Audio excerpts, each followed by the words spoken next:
शेतकरी मित्रांनो, नवीन वर्षाचा आजचा दुसरा दिवस. मात्र या नवीन वर्षाच्या सुरुवातीलाच राज्यासह देशातील हवामानात आमूलाग्र बदल होत असल्याचे चित्र पाहायला मिळत आहे. वास्तविक गेल्या काही दिवसांपासून राज्यातील गारठा काहीसा कमी झाला आहे. काल राज्यातील काही भागात थोडीशी थंडी वाढली होती. थंडीची तुलना केली असता अजूनही थंडीचा जोर काहीसा कमी भासत आहे. याचे कारण म्हणजे राज्यातील किमान तापमानात किंचित वाढ झालेली आहे. अशातच आता भारतीय हवामान विभागाच्या माध्यमातून महाराष्ट्रातील पुढील 5 दिवस हवामान कसे राहणार या संदर्भात एक अतिशय महत्त्वाचे आणि मोठे अपडेट समोर आलेले आहे.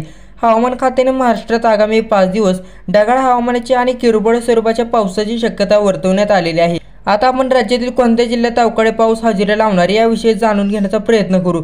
खरे तर नोव्हेंबर 2023 या महिन्याची एंडिंग अवकाळी पावसाने झाली होती.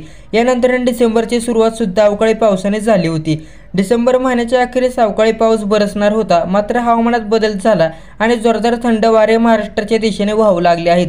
यामुळे राज्यात थंडीचा जोर वाढलेला होता. आता मात्र पुन्हा एकदा हवामानात चेंज आलेला आहे. हवामान खात्यात महाराष्ट्रात 7 जानेवारीपर्यंत ढगाळ हवामानाची शक्यता वर्तवण्यात आलेली आहे आणि अवकाळी पावसाची शक्यता वर्तवण्यात आली. हवामान खात्याने दिलेल्या माहितीनुसार कोकण, मध्य महाराष्ट्र आणि विदर्भातील काही जिल्ह्यात अवकाळी पाऊस आणि ढगाळ हवामानाची शक्यता आहे. कोकण आणि मध्य महाराष्ट्रातील सर्व 17 जिल्ह्यांमध्ये आणि विदर्भातील नागपूर, भंडारा, गोंदिया, गडचिरोली आणि वर्धा या 5 जिल्ह्यांमध्ये 7 जानेवारी 2024 पर्यंत ढगाळ हवामानाची आणि या जिल्ह्यांच्या काही ठिकाणी अगदी किरकोळ स्वरूपाच्या हलक्या पावसाची शक्यता वर्तवण्यात आलेली आहे.